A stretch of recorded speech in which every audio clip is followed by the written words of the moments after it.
As I'm sure you know, a couple of weeks back, David Lynch passed away, and it was truly a sad day when that news came around.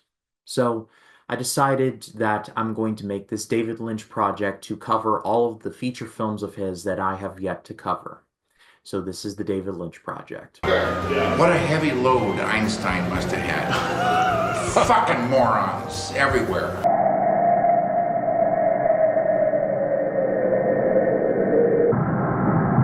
Hello everyone, my name is Ryan Cam and I finally watched Eraserhead.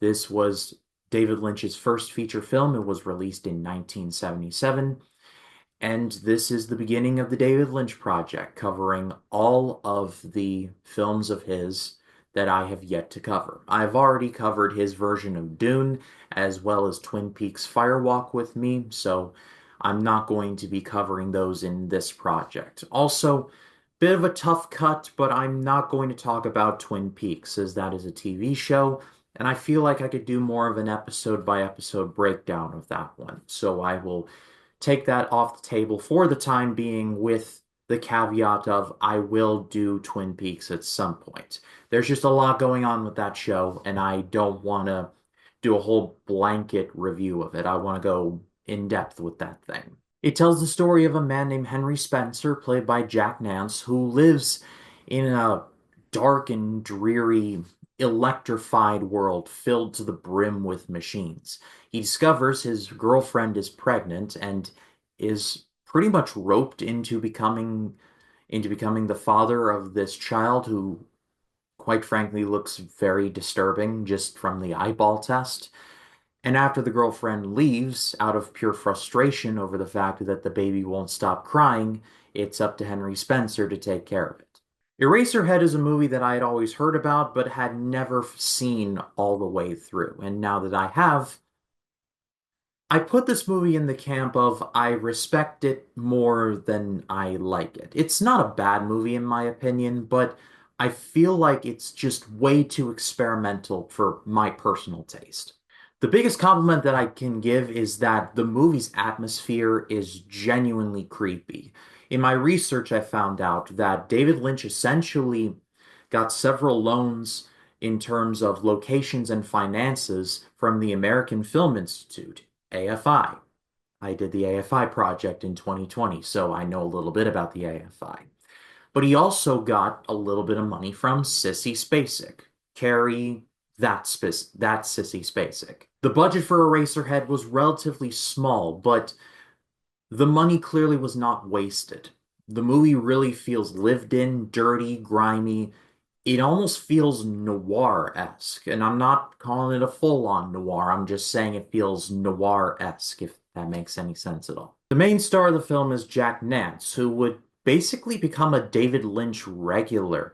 I believe the only one of his that he wasn't in was Inland Empire, and I believe also Dune, if Letterboxd is to be believed. But long story short, Jack Nance was a regular with David Lynch, and he has a performance that is just matches the tone of what's going on here. He's nervous.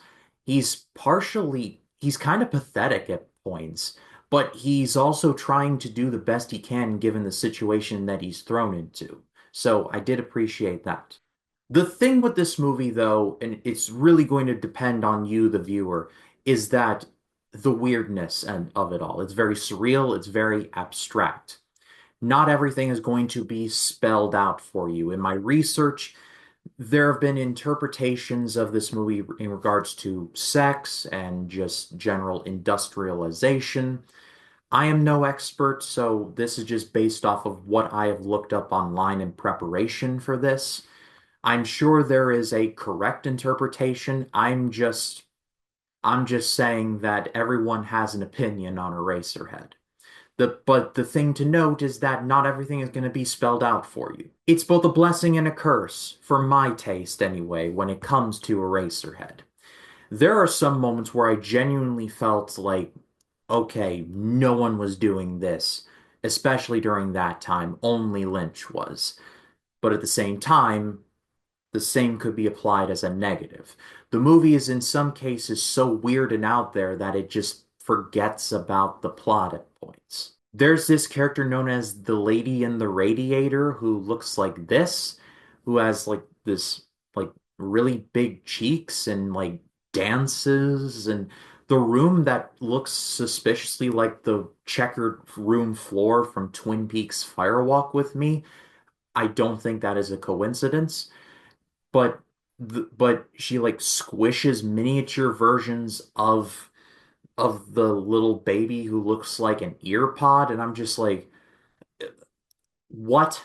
Spencer's girlfriend just ups and leaves and be like, "You take care of it. I need to get some sleep." And I'm like, okay, that could have been something, but it's never really followed up on. The girlfriend's family are just out there and bizarre. They eat these little chickens that are about this big, like whole chickens. They're like yay big, like the size of quail.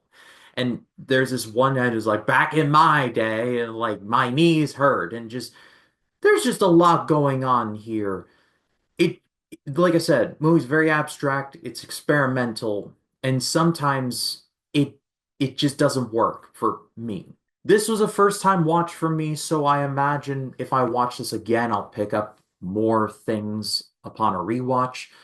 But the initial viewing, I just half of the time I'm like, what is going on? Like someone just help me out here, please.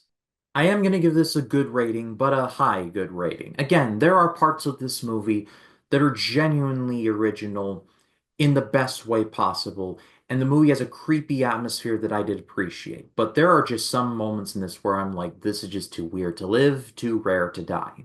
If you love or hate this movie, I completely understand in either case. For me personally, I thought it was just okay. But I pass it off to all of you. What did you think of Eraserhead? Let me know in the comments. I would love to read what you have to say.